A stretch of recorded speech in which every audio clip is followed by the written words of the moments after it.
Airstrike. The U.S. launches an offensive against Islamic State terrorists in Syria. Dire predictions. More cases, more deaths, unless the spread of Ebola can be stopped. Global issue. World leaders gather at the UN to address climate change. And rising up. Urban schools spring up in some unlikely spaces. Those stories and more on EWTN News Nightly for Tuesday, September 23rd, 2014.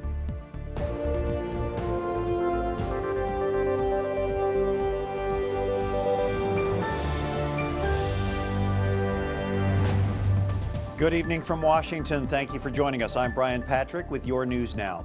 Overnight, the U.S. and its Arab allies launched more than 200 airstrikes against militants in Syria. The Islamic State, known as ISIS or ISIL, controls a swath of land in Syria and across the border in Iraq.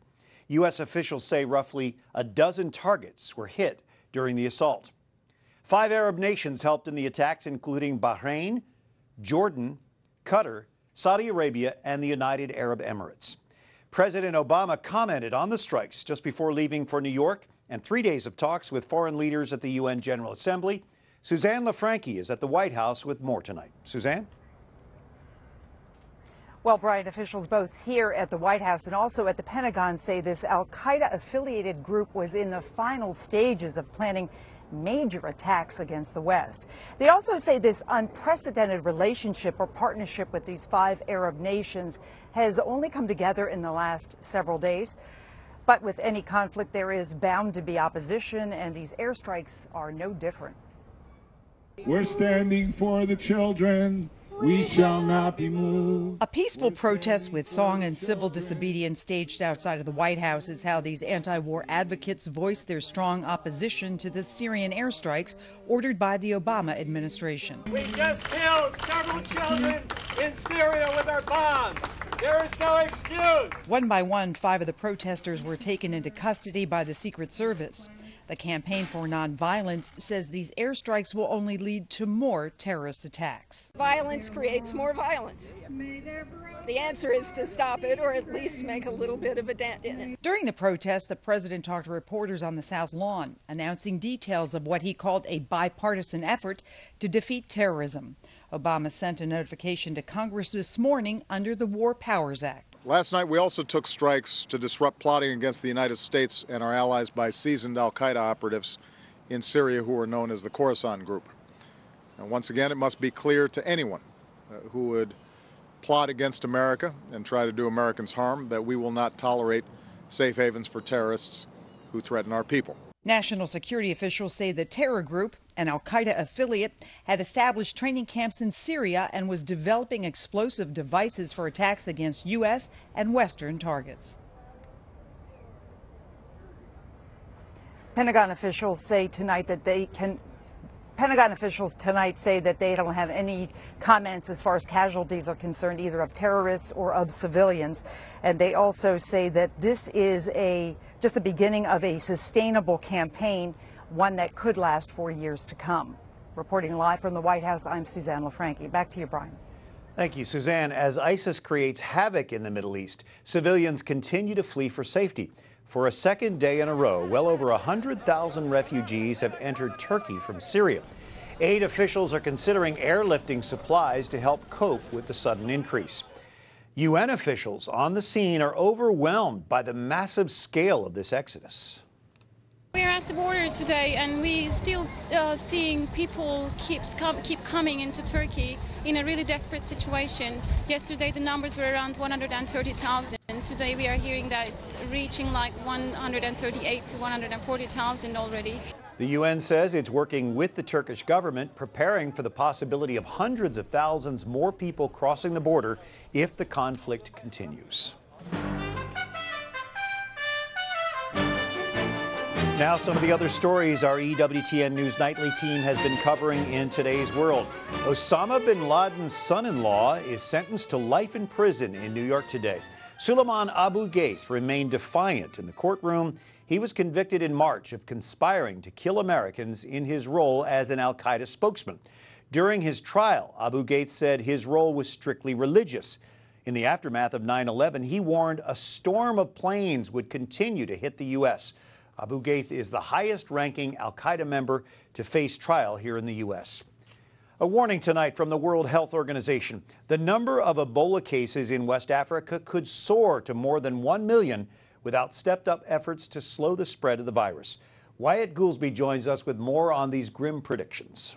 Brian, both the World Health Organization and the UN Health Agency say the number of recorded cases and deaths from Ebola may be gross underestimates. In the report today, they said Liberia and Sierra Leone are the two hardest hit countries, which could total 1.4 million cases by January. Health workers continue their efforts on the ground to stop the world's largest Ebola outbreak in history. The death toll is now more than 2,800, with almost 6,000 cases reported. Today, Sierra Leone's president said health officials found many victims during a 3-day lockdown of the country this weekend. The country is exploring the idea of another lockdown. It's a tough call to close the border, but one that is proving successful in slowing the spread of the virus. Dr. Peter Hotez with the Sabin Vaccine Institute says containment is key to stopping Ebola because of the way it's transmitted. This is not like measles or infectious agents that are spread by respiratory contact. It requires direct contact with direct secretions, and that's why the populations that are getting hit the hardest are healthcare providers or immediate family members who are taking care of the individual or those who are involved in ritual burials. Anglican and Catholic churches in several West African countries have urged churchgoers to avoid shaking hands or, in some cases, sharing the same chalice. Parishioners in Liberia are washing up with chlorine to be safe. Quite afraid because this is a threatening disease. Are you afraid of death? No, I would die, but I don't want to die from Ebola. And treatment for those that can get to a hospital doesn't guarantee survival. The company behind the experimental drug Z-Map says its supplies are exhausted and that it takes months to even make a small batch. Doctors in Spain are facing a shortage of the drug for treating a 69-year-old missionary priest flown in from Sierra Leone. They are now considering alternative treatments to cure his Ebola. Some health officials are optimistic the number of Ebola cases will not reach as high as 1 million. And there's another factor. The report does not take into account U.S. or other countries' efforts to aid West African nations. Brian? All right, thank you, Wyatt. Pope Francis prayed for an end to the Ebola crisis today, meeting with bishops from the West African nation of Ghana. The Holy Father highlighted the work of Catholic hospitals and clinics caring for Ebola victims. In July, the government of Ghana reported nearly 800 cases of Ebola. Francis received the bishops who are visiting Rome to report on the state of their diocese. According to the Vatican, Catholics make up roughly 15% of Ghana's population of 27 million. After a 2-year lull, reconciliation talks are gradually resuming between the Vatican and a breakaway group of traditionalist Catholics. Cardinal Gerhard Mueller, who heads the Vatican's doctrine office, met for 3 hours with the head of the Society of St. Pius X, Bishop Bernard Fillet. Vatican's statement said both sides agreed to proceed gradually to examine their differences. Pope Emeritus Benedict XVI had made reconciling a priority. Talks collapsed in 2012 when the group refused to accept doctrinal demands from the Holy See. Pope Francis has been critical of traditionalists. The society has been equally critical of the Pope. Women are playing a greater role in Catholic theology. 5 female theologians have been named to a Vatican commission that reviews important Catholic teaching. The Vatican says now more than 15% of the International Theological Commission is made up of women. The new members are expected to meet for the first time in December. The Vatican's former ambassador to the Dominican Republic is under house arrest after child sex abuse allegations. The Vatican's canon court found Joseph Wesolowski guilty of the charges in June, stripping him of his priestly faculties. Today, the Vatican's criminal court opened the case and ordered him under house arrest. Wesolowski could go to prison if he's convicted. Meanwhile, a court in the Dominican Republic could press charges. It opened a case after the Vatican said the Polish-born priest lost diplomatic immunity. Despite repeated warnings, a young man climbs over a fence at India's New Delhi Zoo and is killed by a white tiger. A zoo spokesman says the man climbed over a knee-high fence through some hedges and then jumped down 18 feet into a protective moat. The male tiger, which lives on a grassy tree-filled island, grabbed the man from the moat. The tiger eventually retreated into that cage you see him in inside the enclosure. The man, whose body remained in the enclosure for 2 hours after the attack, was dead by the time help could arrive. Of course, visitors to India's zoos are known to taunt animals or toss bits of food through cages, even though zoo rules forbid it. Coming up, how much should politics be influenced by religious beliefs? We unpack a new Pew study.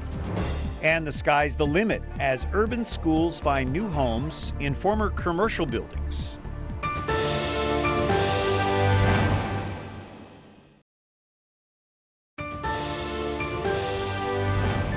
On Tuesday, September 23rd, thank you for joining us this evening. I'm Brian Patrick. A discount airline known to charge for its carry-on bags is tacking on a new fee. Spirit Airlines says it will add another $2 for checked bags during holiday travel. The airline already charges $100 for checking bags at the gate. Spirit often charges lower fares for flights, but seems to make up for it with extra fees. More Americans are happy to ditch their checkbooks or at least let them gather some dust. Citibank is joining Bank of America and Chase, offering consumers checking accounts without checks. About 65% of Americans don't own a checkbook or prefer not to use them if they have one. Instead, online and mobile payments are gaining more traction. More Americans want their churches to express views on U.S. politics. A new Pew Research Center report shows voters favor a greater role of religion in politics, especially among Republicans. Some other interesting survey findings. There's been a slight drop in support for gays and lesbians to marry, and a 5% increase in the number of Americans who believe homosexuality is a sin. Ahead of the midterm elections, Pew asked Republicans and Democrats to rate their parties. A larger share of the public sees the GOP as friendlier toward religion than Democrats, and fewer Americans view the Obama administration as friendly toward religion. 30% now, down from 37% in 2009. The New York Post's Naomi Schaefer Riley is author of Got Religion and is with us. Why do you think more people want their churches to weigh in on religion and politics? Well, I think a lot of people are feeling that their churches have been stifled in recent years, that their religious leaders have been prevented from weighing in on a lot of the most important social and political issues of the day, all in the name of keeping our public squares free of religion. And I think part of what this survey shows is a kind of backlash against that. There's a sense of we really want all of these moral voices informing our public debates. So there are those who are not affiliated with any religion. I don't find it so surprising that they don't want to mix religion and politics. You've studied that, right? No, I think that they don't. I mean, I think what you see among these people is not necessarily that they're atheists or that they don't believe in God or some kind of have some kind of spiritual sense, but they're really against organizational or institutional religion. And they think that a lot of the bureaucracies of churches and synagogues have been corrupted almost, and they don't like the mixing of religion and politics. They think that could be a corrupting influence on public debate. So the study finds a drop in support for gay marriage. That seems to go counter to public opinion. Is this significant? I'm not sure how significant this is. I still think that the weight of public opinion is moving largely in favor of gay marriage overall. But I do think that what's come out in recent years, especially probably in the last year or two, is some understanding of the implications of support for gay marriage, perhaps more among religious people who understand that it has implications now for religious freedom. And one of the questions that's asked in the survey is, for instance, how do you feel about whether vendors for wedding services, should they be forced to provide services for gay couples? And I think those stories about religious freedom have perhaps seeped more into our consciousness now. So the study also addressed perceptions about discrimination. Let's look at the findings there. Nearly 6 in 10 Americans, 59%, say Muslims face a lot of discrimination in the U.S., and roughly 2/3, 65%, say there's a lot of discrimination against gays and lesbians. What do you think is driving those opinions? I think this is largely a media-driven story. I think the Pew Center did a poll a couple of years ago that actually asked Muslims how they felt about life in America. It was a very positive report. They felt very positive about their future here, about the way they were treated in their communities. And I think, you know, similarly, if you ask most gays and lesbians, how much discrimination do you face on a regular basis, the answer is not going to be anywhere near the numbers that you're seeing from the general public. And that's because the instances of hate crimes or discrimination show up on the front page, I think, in somewhat disproportionate amounts, and that affects public opinion. Does age enter into this at all in terms of these opinions? Absolutely. So one interesting finding that you see consistently across these polls is that while attitudes about homosexuality and gay marriage have changed across the generation, attitudes about abortion have largely remained the same. If you ask an older person and a younger person their attitude about abortion, you're going to get about the same likelihood of being pro-life or pro-choice. But if you ask about homosexuality, overwhelmingly the younger generation is going to consider it not to be a sin and also consider gay marriage to be something that should be legalized. The author of Got Religion and a writer for the New York Post, Naomi Schaefer Riley. Thanks for breaking it down for us, and thank you for being with us. Thank you. And some urban school districts are rising up, turning conference rooms into classrooms and old commercial centers into learning centers. Catherine Elliott reports. Education styles, philosophies, and teaching tools have all changed over the years. Now the buildings themselves have undergone a modern makeover. Overcrowding and pricey real estate have forced urban and suburban school districts to get creative. In Atlanta, the old IBM corporate campus is now a sprawling public high school.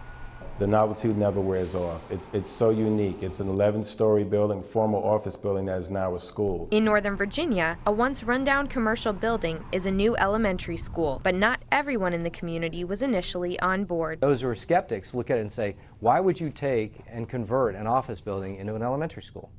But when you come inside, you see the vision, you see the dream, and you see that it's real, and it works. Designing vertical schools, however, does come with challenges, including making up for the lack of green space. Basically, to try to use smaller spaces, but still have the kids engage in the same kind of level of fitness. And then in the second phase, we'll be able to accommodate a more traditional gymnasium. Till then, the kids can use interactive fitness rooms and a covered blacktop. And that's been really exciting for kids because when it rains, they still get outdoor recess. Other upsides include ergonomic designs, creative learning spaces, and improved security. The building has a lot less entry points than a traditional school. There's only a few points or doors which you can enter, which makes security a lot easier. The school's architect expects the vertical trend to go up. We're finding some partnerships between the sort of office market community and the education community that you wouldn't normally think of. And students seem to enjoy their sky-high surroundings. The great view that we have of Cobb County and Buckhead, I mean, we pretty much see everything. We're on top. Something parents and teachers hope translates into high marks. Catherine Elliott, EWTN News Nightly. Oh, interesting. Thank you, Catherine. D.C.'s City Council will consider banning racially based nicknames for public schools in the nation's capital. Democratic Council member Kenyon McDuffie says there's an air of hypocrisy to the city's efforts to rename the NFL Washington Redskins as long as it continues to permit racially based nicknames, logos, and mascots for schools. The bill would create an exemption for schools that gain permission from an Indian tribe to use its name. Up next, it's a hot-button issue. Where does the church stand on climate change? We'll dissect the global warming debate.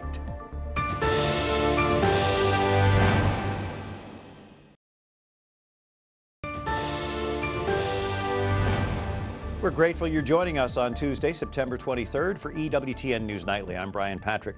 America's big soda pop makers are pledging to cut the calories in their soft drinks over the next decade.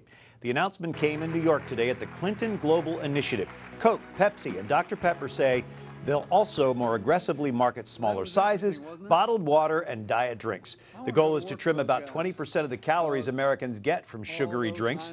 The move also follows consumers' taste. We've been moving away from regular soda over these past several years. The Clinton Initiative is planned to coincide with the world's elite leaders gathering for the United Nations General Assembly in New York this week. More than 100 global leaders met this afternoon for a one-day climate summit promising billions of dollars to care for the planet. Today's meeting is meant to lay the groundwork for a new global treaty that tackles climate change more aggressively. President Obama is promising U.S. help for the nations struggling to address global warming. Other world leaders at the summit pledged $5 billion to make the planet more sustainable. And the UN Secretary General is challenging them to put the globe on a new course. Climate change is a defining issue of our age. It's defining our present. Our response will define our future. More than 150 companies set a deadline to end deforestation by 2030, and the EU is vowing to cut its greenhouse gas use. Dan Misleh is Executive Director of the Catholic Climate Covenant. And within parts of the church, the phrase environmentally friendly seems to have turned people off.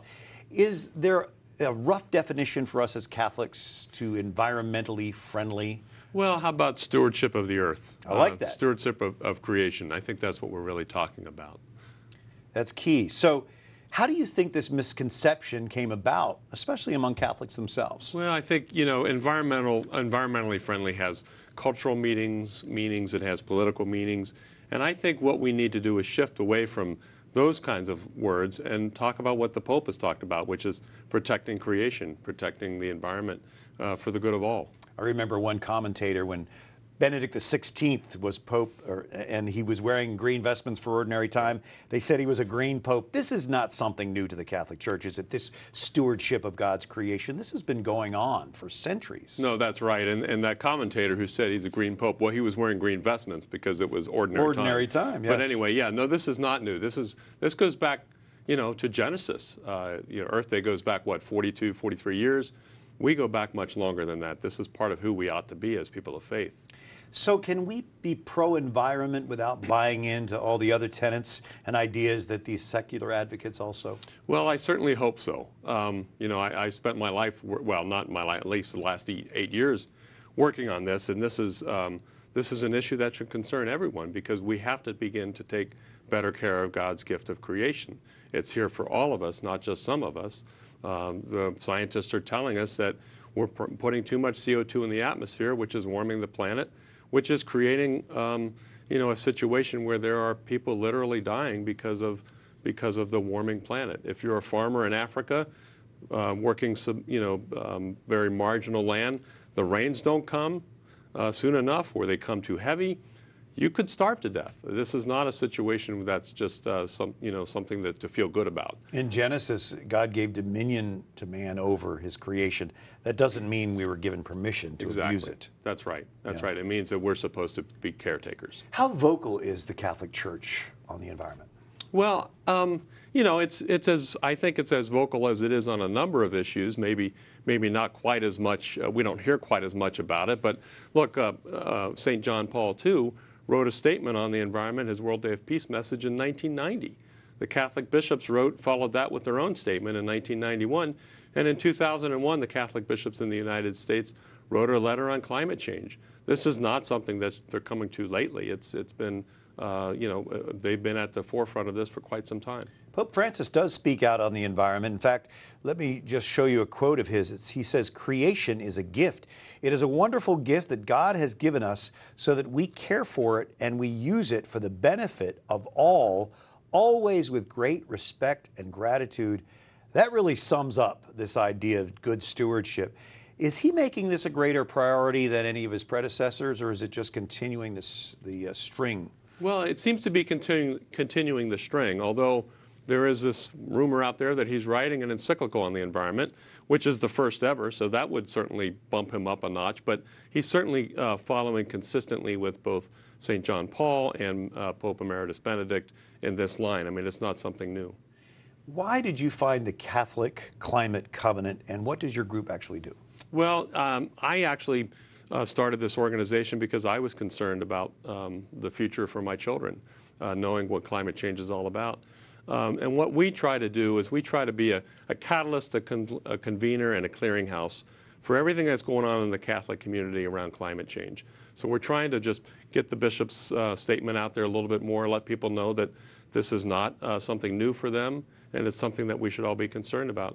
It is an important message. Dan Misleh, Executive Director of the Catholic Climate Covenant, thank you for sharing that message with us tonight. Thank you, Brian. Appreciate it. And we thank you for joining us tonight for EWTN News Nightly. Until tomorrow, like us on Facebook, follow us on Twitter, watch again anytime you like on EWTN's YouTube page.